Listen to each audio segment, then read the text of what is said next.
Aujourd'hui, je vais vous montrer comment fabriquer une coquine de substitution ou d'entraînement avec une pastèque et du gel douche. 3/4 primo.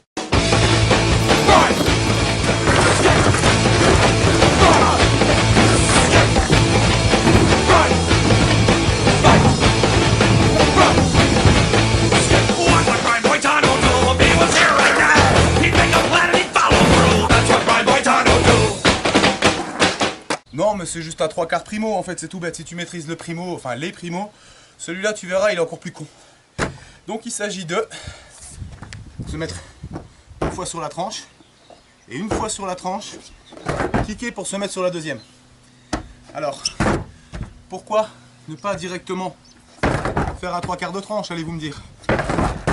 Tout simplement parce que si vous êtes assez étranger au primo, que c'est vraiment pas votre truc, à vouloir la lancer comme ça, en une fois, ça va vous demander tellement d'énergie que soit vous allez l'atterrir de travers, soit elle va se barrer au loin.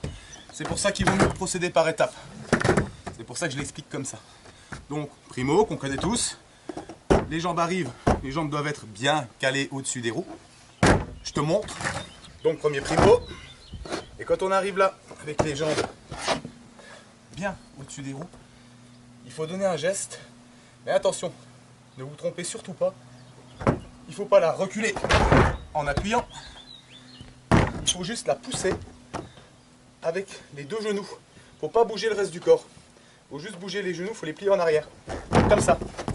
C'est un tout petit mouvement. Il faut éviter au maximum d'appuyer contre le sol pour prendre de l'élan. Parce que plus vous appuyez, plus elle aura de force pour arriver dans vos tibias. Mais en tout cas, elle n'aura pas plus de précision pour que vous atterrissiez dessus. Donc, comme ceci. Primo! Arrivé là, bien calé et tout. Je saute sur place. Juste en pliant les genoux à l'arrière. Sans appuyer, il faut que je sois le plus léger possible. Il faut se dire, je fais une détente, mais dans ma détente, je ne dois pas bouger. Il n'y a que mes jambes qui bougent. Un petit coup sec en arrière, en haut. Et voilà. Donc, celui-là se lance bien sûr avec les deux pieds en même temps. C'est logique. Si vous le lancez avec un, vous atterrirez pas comme ça, à partir sur le travers. Mais après, peut-être que vous avez une idée en cours de route par la suite, je dis pas. Donc par étapes, c'est encore ce qu'il y a de mieux. Commencez par faire le premier, et quand on est sur le premier, on entame le deuxième.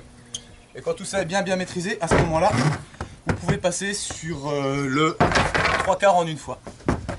À vos risques et périls, mais ça je vous montrerai plus tard. Allez, démerdez-vous!